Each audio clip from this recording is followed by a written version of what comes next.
Ya, Ya, yo voy a sacar los anteojos para ponerle más emoción acá. ya, pongámonos Ya que serios, espérate. emoción y casco es demasiado. Sí, y déjame cerrar de inmediato el WhatsApp que estaba ahí sonando, como qué ordinaria es esa. Oye, podríamos hacer un tutorial de conexión en Zoom. Oye, ¿cómo están? Ahora sí estamos ya vigentes.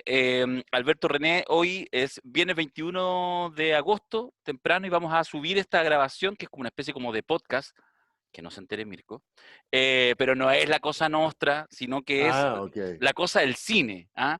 Porque déjame contarles, René, Alberto, a quienes nos están mirando, nos están escuchando, que yo hice una exigencia que fue la misma exigencia que hice en el seminario anterior, que hizo Alberto Mayol con Marcelo Lombardero sobre ópera y política, que yo dije, ya, pero hagamos una conversación en público, que siempre tiene una cosa, porque te marca una atención, y si yo voy a estar ahí jugando, anfitrionando, haciendo algunas provocaciones, me interesa yo mismo preguntarle y que ustedes se defiendan y digan qué justifica la realización de un seminario, en este caso, el de cine y política, que se va a hacer los días 27, 28, 29 de agosto, jueves, viernes y sábado, si mal no recuerdo. La próxima semana ya hay varios Como una inscritos. semana, a una La próxima semana, semana, claro. sí. Sí, ya hay varios Sí. inscritos, varios inscritos. Varios, varios, Sí, varios, notable. varios. Y bueno, quería preguntarle cómo surgió esto, que me cuenten a mí, pero que le cuenten al resto de quienes nos ven, cómo es que surgió esta provocación, que yo miré el programa, que ya tiene como 7 páginas, y que se ve súper prometedor, y hay que decir a todos los quienes nos están escuchando que además esta conversación la estamos haciendo, se los quiero transparentar, después de que ayer René Naranjo hiciera una presentación que llamó algo así como Comunicación y Redes, en el contexto del seminario Si Piñera pasa agosto, la segunda versión, y donde hizo una descripción de las últimas 2 décadas de la televisión chilena y su relación con los ciudadanos, y de alguna manera esta analogía con la pérdida del poder tradicional. Y fue una presentación extraordinaria, se llevó el público para la casa. Después de la presentación de René no quedó nada, De hecho, nada para el Hubo que resto. reconstruir. Sí, tuve que seguir conversando con el público en el en la entretiempo, pausa, porque, sí. Sí, claro, porque po. había, Sí, bueno, porque la gente estaba fantástico, pifiando, era fantástico. como el Festival de Villa, yo tenía que Sí, volver sí, para presentar a Carlos Gajardo, que era nuestro número de cierre, y la sí. gente pifiaba y pedía antorcha de diamante para René Naranjo, Se valga la despertó, metáfora. se despertó el monstruo. Sí, Oye, sí, bueno, gracias por la invitación. La verdad que fue muy, muy intensa la conversación, muy entretenida. Y me encanta la comunidad que tiene el grupo acá de la Cosa Nostra, porque es muy viva, es muy numerosa además, no sé, varios cientos de personas. casi Eh, yo 400 había, personas. habl- claro, yo había hablado de política y comunicación en entornos más chicos, 20 personas, ¿viste? Y hace años ya, ¿ah? Cuando venía en la universidad y después un poco con el vuelito de la universidad. Pero luego obviamente me dediqué al cine, a la tele, a otras cosas. Entonces fue retomar un camino ahí en esto de unir dos aspectos que están tan juntos, ¿no? Que están tan imbricados, que son el poder y la comunicación, y que han cambiado tanto, que han sufrido una auténtica revolución de la cual mucha gente todavía no se da cuenta, por ejemplo, el presidente, y siguen funcionando con los antiguos paradigmas, y es lo que provoca, por supuesto, muchísimos, muchísimos problemas. Con el cine, antes que Alberto describa el programa completo, porque yo la verdad que no lo tengo ahora a mano, eh, con el cine pasa algo parecido a lo que venía pensando ahora antes del podcast, porque la unión de política y cine también ha cambiado y es atractiva de analizar. Es uno de los objetivos del seminario justamente de la próxima semana. Porque me estaba acordando que el concepto de cine político se usaba, es relativamente reciente, digamos, de los años 60, y se usaba básicamente para las películas políticas, Mm, las películas de temática política. Entonces se decía, por ejemplo, en los 60, a principios de los 70, cuando además aparecieron los nuevos cines en Europa y en América Latina, cines con sentido contestatario, con contenidos, digamos, de cuestionamiento del poder instalado. Se decía, por ejemplo, Costa Gabra de cineasta político, mm. ¿ah? Porque hace películas que tienen sentido político Estado de sitio. o directamente, claro, o directamente están situados en un contexto político como Z, Estado de Sitio, Amén, Missing, de la película sobre Missing. Chile, claro, que ganó Cannes incluso, Así es. Music Box, ¿no es cierto? En fin, amén que tenía que ver con el rol del papado durante el nazismo, en fin, temáticas políticas. Lo mismo se decía en Chile de Litín, de Miguel Litín, ¿no es cierto? Litín es el cineasta político, ¿por qué? Porque aborda temáticas políticas, Mm. desde el Chacal de Nuevo el Toro, La Tierra Prometida, hasta luego las películas que hizo en el exilio como Actas de Marusia, película que estuvo nominada al Oscar, o Alcino y el Cóndor, que estuvo nominada al Oscar por Nicaragua, aunque parezca Mm. increíble, en Mm. 1983. ¿Ah? Entonces, pero conversábamos un poco antes con Alberto que en realidad con la evolución del pensamiento en el siglo XX, con aportes como el de Theodor Adorno, del pensador alemán, sobre la industria cultural, se empezó a ver que, no sé si todo el cine era político, pero gran parte del cine era político en un sentido amplio. No, no era que se tratara de hacer una denuncia política como muchas de estas películas que nombramos, sino que de enfrentar el cine como un fenómeno que in- in- involucraba la política y que tenía una mirada también, que era efecto de una situación política y una mirada, aunque no quisiera, una mirada sobre la estructura de la sociedad, ¿no es cierto? Se insertaba allí a partir, ya lo digo, de los conceptos más intelectuales, más refinados también de la industria.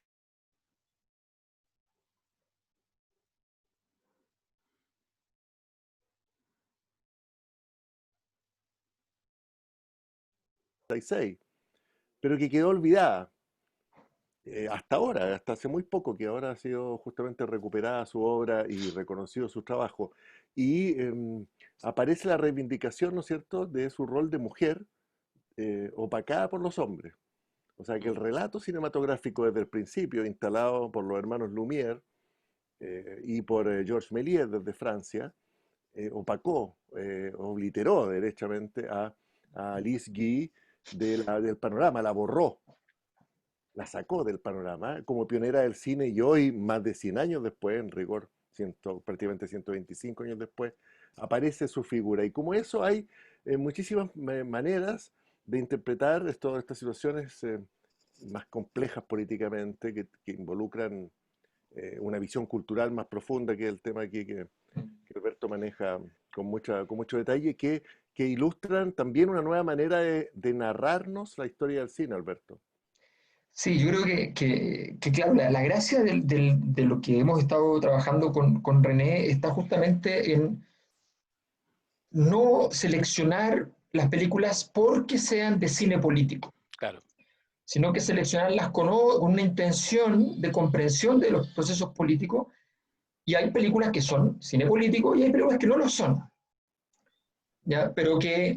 O hay películas que no parecen serlo, pero que lo son, que también es otro tema que yo he estado investigando harto respecto a qué hay de literatura así académica seria respecto a las implicaciones y qué sé yo, ¿ya? Y algunas cosas hay, obviamente se entiende que esta articulación de la industria con el sistema político, tal como se denuncia, por ejemplo, a propósito de nuestro seminario sobre el Padrino 1, donde se dice el presidente Hoover, ¿ya? Tiene de uno de sus asesores, ¿ya? A Waltz, que es el productor cinematográfico, ¿ya? Porque es su asesor para la industria del cine. Mm. ¿Ya? O sea, estamos hablando del año 30, estamos hablando del presidente que le tocó vivir la crisis del 29, o sea, entonces estamos hablando de una situación donde se está describiendo en ese momento desde ya la articulación. Y efectivamente Adorno, cuando llega a Estados Unidos, comprende la importancia de esto, donde el corazón de la industria cultural contemporánea, tal como la conocemos, es el cine. Y se da cuenta de la importancia de ese proceso. Pero les quiero dar solo un ejemplo que yo lo encuentro fascinante porque es tan prístino, tan claro, de por qué esto queda en evidencia cuando uno se da cuenta de que el mercado del cine en Estados Unidos no es un mercado, me refiero a la producción de cine. Ujú. En los mercados, ¿ya? Ahí nos enseña el liberalismo económico y toda la doctrina que lo fundamenta, hay competencia, ¿ya? Y la competencia permite que efectivamente entonces los proveedores de servicios para esto puedan efectivamente competir en términos de precio y entregando mejores calidades eventualmente lograr entonces llegar a acceder a ese premio. Y nos enseña la teoría económica que si no hay aquello, si básicamente hay una especie de monopolio o alguna clase de posición dominante de un actor, ese actor puede destruirle la capacidad económica a todos los proveedores. Bueno, nada de eso pasa en el mercado del cine, pasa todo lo contrario. Tenemos un mercado en posición dominante que se llama Hollywood, que le paga una plata enorme a sus proveedores que no le pagaría a nadie en el mundo. ¿Me explico? Yo soy actor y Hollywood me ofrece 15 millones de dólares por una película. Mi alternativa es filmar en Francia por 300 mil dólares. Es filmar en Oriente, depende del país, por 500 mil o 100 mil dólares. ¿Ya? Es filmar en otros lugares por 50 mil dólares. Esa es mi alternativa. Que un Rips en Chile. Claro, exactamente, exactamente. Entonces, objetivamente, no tiene, o sea, no hay ningún mercado. Va y Hollywood dice, le quiero pagar a esta persona 15 millones de dólares, aunque no los vale en el mercado. El mercado no dice que vale eso. El mercado no dice ni que vale 1 millón. Le pago 15 veces más, le pago 30 veces más, 50 veces más. Y se los pago porque me interesa, porque es parte del espectáculo de esta industria el sueldo que pagamos. Eso es de una profundidad política, de una profundidad escenográfica, de decir, todo es cancha. ¿Eh? O sea, el sueldo que yo le pago es parte de lo que yo voy a publicitar. Millonario, contrato de, qué sé yo, es parte del cuento. Y entonces tú dices, oye, pero esta empresa, este proyecto fue deficitario. Fue deficitario porque quisieron tomar ese riesgo, podían no haberlo tomado. Muchos de estos actores importantes en la historia de Hollywood grababan por Woody Allen por 50 mil dólares, por 30 mil dólares. Claro. ¿Eh? O sea, porque Woody Allen decía, yo no voy a pagar esa cifra ridícula. O sea, ¿quieren actuar aquí? Bueno, vengan a actuar acá. Esa señal es muy potente. Yo creo que el material que uno puede ver de comprensión del escenario político, a mí, por ejemplo, quiero comentarles muy en breve, antes de mirar el programa, que de repente me vino una epifanía en medio de la preparación del trabajo y vi una línea continua entre lo que podríamos denominar el cine, vamos a llamarlo así, neoliberal, la era Reagan-Thatcher en el fondo, ¿ya? Pero neoliberal porque abarca más tiempo, lo que incluye al Joker en realidad, aunque no sea en la época.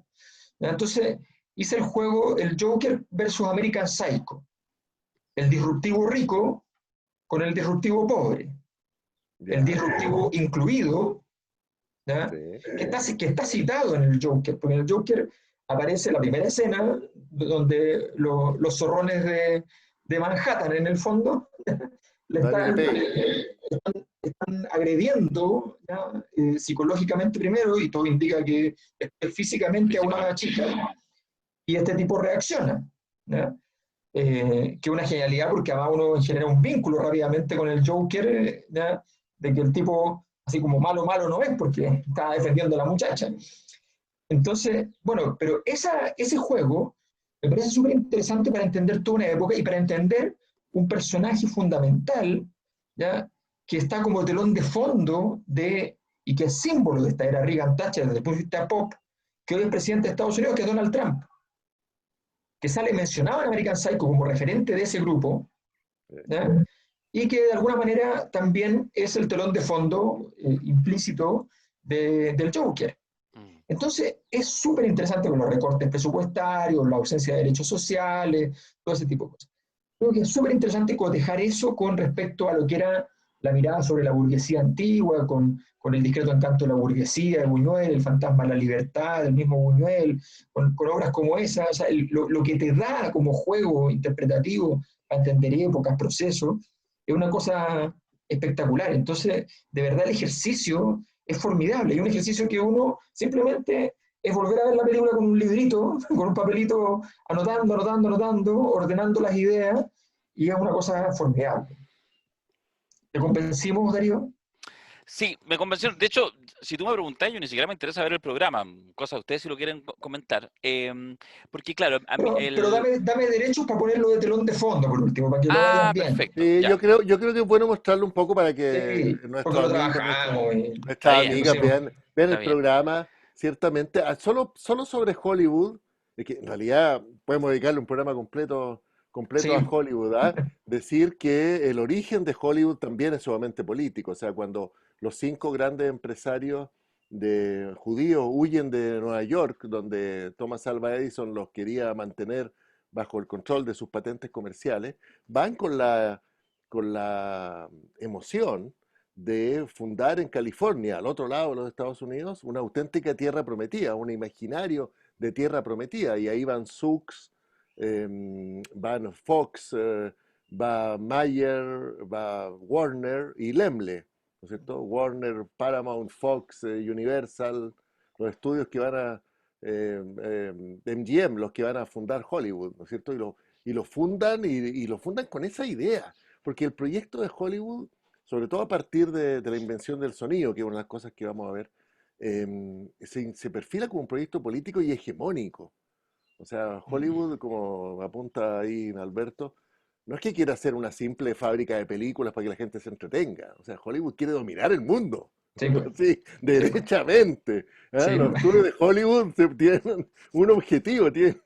Aquí igual que los villanos de los cómics, aquí vamos a dominar el mundo. Digamos. Sí, Bueno, de sí. ese tipo de cosas vamos a estar conversando Además que yo creo que a mí me da la amenamente. impresión, a mí me da la impresión un poco en estas reuniones que hemos tenido, para que lo sepan, hemos tenido, ustedes se han juntado harto y nos hemos juntado también los tres ya varias veces, hace por lo menos 2 meses, mirando, afinando el programa, etcétera, hay harto trabajo conceptual detrás, es que además te permite ir develando cosas que de pronto uno no las ve, no sé, digo, es como, por ejemplo, la película, no sé, Madagascar, ¿ah? Así, ay, qué bonita Madagascar, con los ¿Eh? animales, etcétera. Entonces de repente uno dice, mira Madagascar y dice, ah, pero estos animales en realidad, finalmente, lo único que querían, la utopía de la libertad, y cuando encuentran la libertad es una anarquía, es un caos, una cosa terrible, un estallido social, tanto así que Ujú. finalmente lo único que quieren es volver a la tranquilidad de su encierro, de su confinamiento en el zoológico de Nueva York. Digo, ese ejemplo, entonces cuando uno empieza a mirar el cine de la perspectiva del poder, tanto de cierta perspectiva de manipulación, como además de cosas que se cuecen, si de repente efectivamente opera la mano invisible, en el sentido de ir construyendo, ir solidificando ciertos relatos que parece que son útiles al gran poder y al sistema en su conjunto para que siga funcionando y para que siga siendo más edulcorado. Hay mucho de eso, ¿no, René, Alberto? Sin duda, el subtexto que traen las películas, bueno, dio para mucho comentario. ¿Tú te acuerdas que uno de los textos más polémicos de fin de los 60, principios de los 70, era el de Armand Matelar, ¿no? De cómo leer al Pato Donald, Sí. ¿no es cierto? Que en su momento se consideró una herejía, ¿eh? Que se le Mm. buscara la quinta pata al gato, que se le buscara la vuelta política a los dibujos animados Claro, y al Pato Donald, ¿cómo le el vamos a pato. buscar ¿cómo le vamos a buscar la parte oscura a Walt Disney, que hace contenidos tan limpidos, ¿no es cierto? Tan familiares. ¿Ah? Y ahí, por eso digo, la reflexión sobre el cine como un producto cultural más político y mucho más imbricado con su tiempo es de hace 50 años, digamos. ¿Ah? Antes, y sobre todo en Hollywood, el cine siempre se vio como una entretención. ¿Ah? Nunca a nadie se le habría ocurrido, ni a nadie se le ocurrió, de hecho, cuestionar el trasfondo político y ético de lo que el viento se llevó hasta ahora. Hasta ahora. Claro, nadie, o sea, todos veíamos que en realidad los esclavos libertos iban y destruían la casa y saqueaban ahí las haciendas de los sureños, y ya, ok, pasó, ¿cachai? O sea, no, y que ahora decimos, oye, no, pero ahí hay una cuestión súper racista. El caso más increíble de lectura, interpretación y relación del poder con el cine es para mí el del Nacimiento de una Nación, la película de 1914 del maestro fundador del cine, por quien yo tengo una enorme admiración, que es David Wark Griffith, ¿ya? Que hace esta película sobre justamente la guerra de secesión y su enfoque es completamente racista, visto desde hoy. Mm. En su tiempo no, porque en 1914 no había esta reflexión, no había esta mirada. Y además Griffith era sudista y sentía que la guerra le había arrebatado lo que él más quería, por lo tanto hablaba totalmente del corazón. ¿No? Y contó así la historia. Y hoy uno dice, oye, pero esa película es racista realmente. Sí, Es tan racista que a pesar de ser la obra maestra fundacional del cine, del relato Largo Aliento, una película muda de 3 horas, ¿ah? Una película que inventa el relato épico de Largo Aliento, está guardada en los Estados Unidos en el Congreso, en la biblioteca del Congreso, y no la pueden dar. en Tienen que pedir, serio. no la pueden Ni con dar. Trump, imagínate. ¿Cómo será No, no, racista? no, fíjate, tienen que hacer una semana de foro antes, ¿ah? Para poder para, mostrarla. para poder Claro, mostrarla claro, claro. con guardia, ¿te fijáis? Porque va a llegar, no, pero es que impresionante que la lectura y los cambios que provocan las películas. Y uno dice, pero a ver, era Griffith tan racista. Es una película que yo admiro, el trabajo de Griffith es admirable, porque ya lo digo, es fundacional del relato cinematográfico, y esa película que es un poco la Biblia, ¿no? La Biblia del cine en Estados Unidos no se puede mostrar. A ese punto es la carga, Bueno, la, eso se la, actualizó la- la bastante. lectura política, ¿no? Sí, eso se actualizó bastante ahora como discusión, como tema, que yo creo que es algo que quizás también en los bordes hay que abordarlo, a propósito de lo que pasó con lo que el viento se llevó y la decisión, Claro. digamos, de sacarla a la plataforma, que nos actualiza el debate también de los límites del arte. ¿Ah? Mm. Y en el caso del séptimo arte, que efectivamente está tan imbricado con las relaciones de poder y de política, yo creo que una discusión bien sabrosa que vamos a tener también. Bueno, han estado viendo ahí el programa que ha estado mostrando Alberto. Los días no Sí, corresponden, pero no importa. no importa, porque es que abrí el archivo abrí Los horarios el que tampoco, encontré, nada. no el que te mandé, Ya, no, No, pero no son los pero contenidos. son los Tenemos contenidos. un público, por favor, que hace Sí, esa capacidad de abstracción. Estamos mostrando los contenidos ahí en pantalla porque claro, el porque seminario probablemente tal es 27, 28, 29 de agosto, sí, jueves, viernes y sábado, a partir de las 5 de la tarde hasta las 21:30 aproximadamente. claro, porque ahí se nota que después se nos armó el tren de seminarios que finalmente se armó. ¿Ya? Entonces tuvimos ópera, Piñera, cine y después el Padrino. Entonces tenemos un cóctel importante.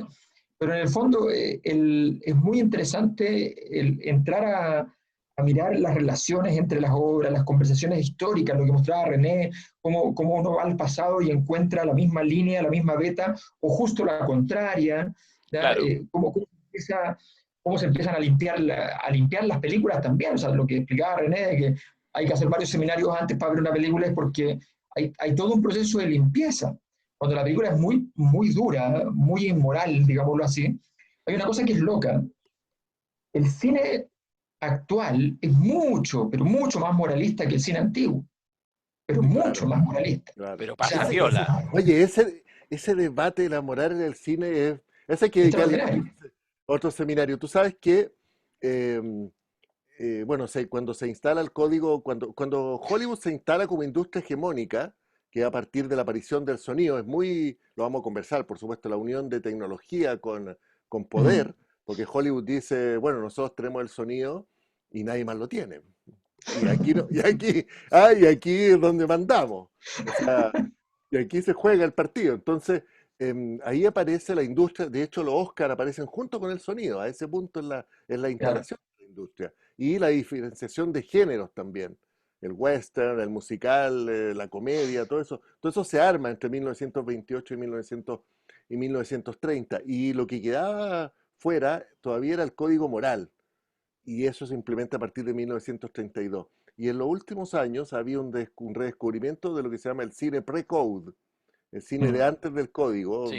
o hasta 1934, que yo he estado en algunos festivales en el extranjero y he visto algunas películas, cómo era el cine y qué pasó a ser considerado inmoral, ¿no es cierto? claro, claro, porque además hay toda una corriente del cine que en el fondo suscribió esto que vamos a llamar los valores de la bohemia y que de alguna manera quería romper el catálogo moral completo. Entonces, y uno ve cómo el cine va tratando de domesticar estas cosas. O sea, Sí, a mí me parece formidable, por ejemplo, los últimos 2 minutos de Perversa Luna de Hiel, que estaban completamente de más, ¿ya? Pero y que es la ahora manera de me hacer va a que... hacer, me va a hacer verla de nuevo. Tengo gran gran admiración por Tremenda Polanski, película, por esa Jeremy Irons, película. tremendo. tremenda Sí. película. No, pues, no está Jeremy No, Irons no ahí. es. Ahí No, pues, está. A ver, estaba ¿quién es? el inglés, ¿cómo es que se llama? Ah, ya, sí. Sí, pues, sí, pues, y Peter Coyote. Eh, Y Peter, Peter ya, Coyote. Peter Coyote. ya lo Peter vamos a Coyote buscar haciendo un como. papel así ya, No, ya, el escritor que está en la silla de ruedas. el que está en silla de ruedas, qué sé yo. No, no. Y Solo la novia y Polanski, luego esposa de Polanski, Emanuel de Señé. Polanski. No, Claro, solo Polanski puede ir. Está Hugh Grant ahí, ¿no? está Hugh Grant. Está Hugh Ese Grant. es. Está Hugh Grant. No, solo Bueno, Polanski esa es la puede ir cosa. tan allá en la perversión. Claro, se pasó todos los pueblos que uno se puede imaginar, y al final ponen una escena en el barco donde los cuatro como que vuelven a la normalidad antes de bajarse del barco y como dicen, ya, todo queda superado, la muerte, todas las cosas, la cosa se arregla, entre comillas, luego de la devastación, del horror, del espanto, en fin, pero la pareja buena y sana ha vivido este torbellino de emociones y perversidades, ¿ya? Se encuentra finalmente con la necesidad de, volvamos en lo que estábamos a punto de tener un hijo, pensando en el futuro, Y después Roman tienen que poner Polanski dice, bueno, ¿ven que es posible? ¿Ven Tuve que hacer una película para que sepan que es posible. ven que hay redención en este mundo? Y los claro, no, gringos es no le una creen. cosa. Entonces, No, la gracia es ese juego. Cuando uno ve las películas antiguas, en general, los niveles de preocupación por lo que dirá el buen sentido común eran bien pocos, bien pocos. Ahora hay que tener harto cuidado porque justamente la importancia del cine llegó a tal punto que es un tema de Estado, es un tema altamente político y muy complejo. Y también ¿qué es puede lo, reinterpretar la realidad. qué es lo que abordamos en el seminario, particularmente en el caso del cine de la Unión Soviética, ¿no es cierto? Sí, pues. La construcción que hace el cine todavía empapado de un sentimiento más revolucionario, Exacto. que el cine de Einstein de los años Einstein, 20, claro. contra que básicamente la conocía Potemkin, ¿no? O Potiomkin, y después el Y cine de los años octubre 30, después, claro, claro, y octubre después, y el cine de los claro. años 30 del mismo Einstein con Alexander Nevsky, y de los años 40 con Iván el Terrible, ya dominado por el culto de personalidad, la censura estalinista y todo lo que ocurre allí. Ahí se ve claramente Mm, cómo una revolución se convierte a través de las películas, ¿no es cierto?, en un proyecto autocrático y siniestro. Y está claro. en la película, está. Iván el Terrible, que no es el Mm, terrible en ruso, Iván el sí, Grande, pues. Iván Sí, Grozny. pues. Sí, pues. Sí, pues. Así que El Iván terrible el Grande, está visto Bueno, por los Iván enemigos. Drago te refieres tú. Iván Drago, Iván el Grande. Ah, Oye, ah. bueno, Sí, pues, Rocky, de una manera muy pedestre, fue a desafiar a Iván Drago a la Unión obvio. Ahí van Soviética. el terrible. Obvio. Sí, pues. Bueno, Claro, pero claro, Hollywood ha sido sofisticado y ha sido también muy burdo, po, o Es que sea, tienen que bueno, pensar en pero públicos como funciona. uno, ¿viste? Y No solo van funciona. ustedes al cine, chiquillos, también voy yo. O sea, Ah, y funciona, funciona y eso. funciona. O sea, Es vamos a verdad, ver también, vamos a ver algunas cosas de Rambo. O sea, la guerra claro, que pierdes por un lado la tendrás que ganar en el cine. Sí, sí. los gringos Bueno, descubrieron ese es un gran tema. un mundo fantástico. O sea, además, digamos una cosa que ya vamos cerrando, pero en el fondo, esta tecnología que tú dices, esta capacidad el cine y la televisión como forma de transmisión en vivo, ¿ya? Toda esta articulación que es el futuro de la humanidad, que es la pantalla, ¿ya? Todo eso encuentra su punto así de anudación formidable en el hecho de que la carrera espacial no se gana por los hitos espaciales, se gana por la transmisión televisiva. Lo que hace que se gane la carrera espacial y se determine que el viaje a la Luna es más importante que haber llegado al espacio primero, ¿ya? Es el hecho de haberlo visto. Y la comprensión que tuvieron los gringos de que no se iba a la Luna si no había cine. ¿Ya? Una vez estaba conversando con mi padre, que en estos temas comunicacionales y de operaciones políticas algo sabe, hmm. Sí, claro. le digo, oye, ¿qué piensas tú de la tesis?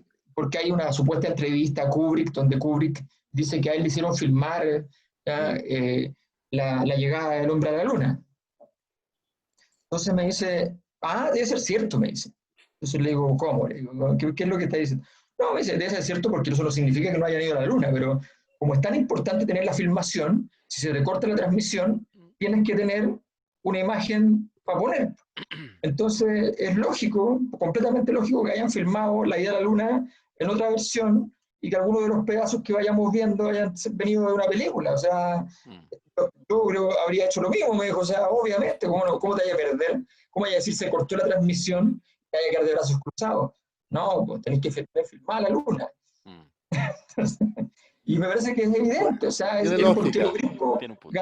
ganaron, lo que ganaron en ese día fue un nivel de hegemonía cultural que no tiene comparación con nada de lo que ha pasado antes y después, al menos en la modernidad. O sea, esto fue como la construcción de una gran catedral gótica en el medioevo, una cosa así. Sí, claro. Y Entonces, y Kubrick, todo, Kubrick había preparado el escenario pues, un año antes claro, con esta reflexión filosófica, En Odisea. tecnológica, ¿no es sí, cierto? pues, fantástica, Claro, fantástica. fantástica que es 2001, Odisea del Espacio. Los soviéticos hicieron después, no sé si la han visto, su versión de la vida en el espacio, o sea, en realidad la hizo Andrei Tarkovsky, Tarkovsky. que era un maestro del cine, el año 71, adaptando la novela Solaris de Stanislav Lem, que es un reconocido escritor de ciencia Mm, ficción, y es, yo diría incluso más espiritual No lo hemos visto.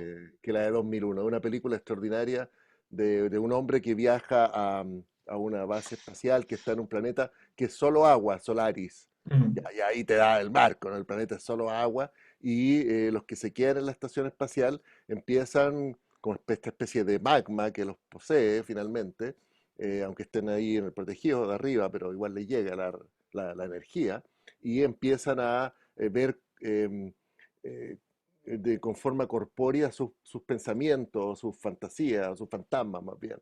Y el mm. protagonista ha perdido a su amor, a la mujer que ama, y ella reaparece en este planeta lejano. Y es una Buena cumbre del evocación. cine.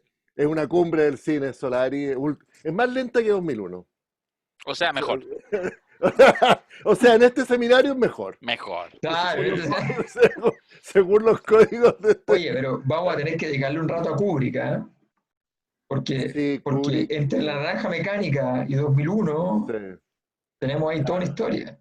Sí, vamos a tener que hacer ya se ve la segunda Ya parte será la ya, ¿eh? segunda parte. Ya se ve, ya Sí, se ve. ya se ve. Sí. Aunque las segundas partes dicen que son malas, así que mejor no se pierda esta, que es esta va a ser la Bueno, pero original. no se Sí, olviden, lo que pasa es que nosotros venimos con la tradición del Padrino, donde la segunda parte Ni un le compite a la problema. primera tranquilo, sí. tranquilo. Sí, ahora yo creo que al público invitarlo, bueno, por lo menos así lo veo también, a una conversación que despierta curiosidad, ¿no es cierto? Una conversación dinámica donde seguramente vamos a pasar por varios temas como hemos hecho Sí. aquí, porque están todos muy relacionados, y invitarlo a esta conversación que despierta la curiosidad por películas que no se han visto, por películas que se vieron y que hoy quisiéramos volver a ver desde Mm, nuevas ópticas, ¿no es cierto?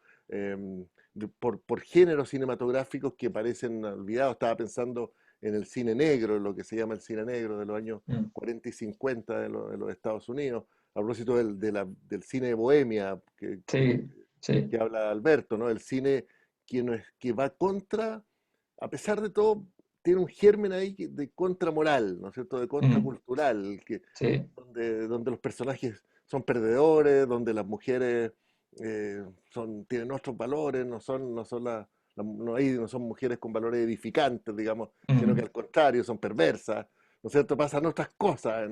sí, pues. Y Sí, pues. claro, yo creo que un poco, para mí lo veo así, ¿no es cierto? Como una gran oportunidad de conversar estas relaciones de cine, poder y política, despertando la curiosidad ahí de las amigas y amigos que nos quieran acompañar. Ya pues, la invitación entonces está hecha, estamos claros, y cualquier cosa en el correo, elpoderimporta@gmail.com, te escribe, le mandan el programa y se inscriben También está también la página web, también está la página web seminarioslacosanostra.cl. Puede ser las que dos entradas.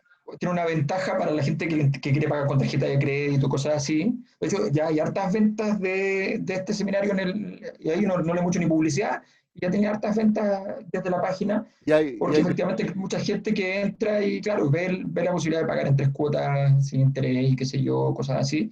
y la verdad es que entonces pueden hacer la transacción más rápido. Porque hay gente que dice quiero rápido esto. Otra gente quiere coquetear con Darío, quiere establecer una relación. ¿Ah? Y me Es escribe lo al que a Darío correo. le gusta. Es lo que a Claro. Darío le gusta. Oye, ¿Ah? vi muchas solicitudes por beca ayer, en el seminario de Piñera. No, esa gente está sancionada. Sí, no, no, no. No, no. Cancelada. Cancelado, están funados, están funados. No entienden el juego. Pero No, lo que este pasa es, podcast que estamos pero subiendo para todos ustedes es gratis. Por sí, ¿Qué supuesto. mejor? Y Ya, aceptamos comentarios abajo también, ¿eh? sí, todo el rato. Oye, ya, los dejo porque tenemos más en la tarde, tenemos que volver al seminario, así sí, que pues, vamos a dejarlo hasta acá, lo vamos a dejar ahora subido y mismo. de verdad, oye, yo lo puedo decir, ok, soy parte interesada y todo, pero he sido de verdad testigo del trabajo fantástico que han desarrollado tanto René Naranjo como Alberto Mayol para hacer esta síntesis, que yo creo que va a ser unos seminarios que va a dar que hablar, porque además va a dejar mucho material ex post, tiene muy buena postventa, porque mira, en esta pura conversación de que 20, 25 minutos, surge al tiro, relecturas, hay que revisitar tal Mm. película, oye, pero esta yo Mm. no la vi, quiero verla para entender tal parte. Bueno, eso multiplicado por 10 yo creo que es lo que vamos a tener, entonces va a quedar yo creo un catálogo armado para estar un año mirando cine y poniéndolo más en contexto, así que Vamos a nada, hacer el seminario felicitaciones, nos vemos. permanente todos los días a las 12 de la noche, Sí, de 12 a 2 de la mañana. es una aplicación trotskista. El seminario permanente. Ya chiquillo, que estén muy bien. Ok, nos Nos vemos, ¿eh? vemos. Nos vemos, chao. Gracias. Chao, chao.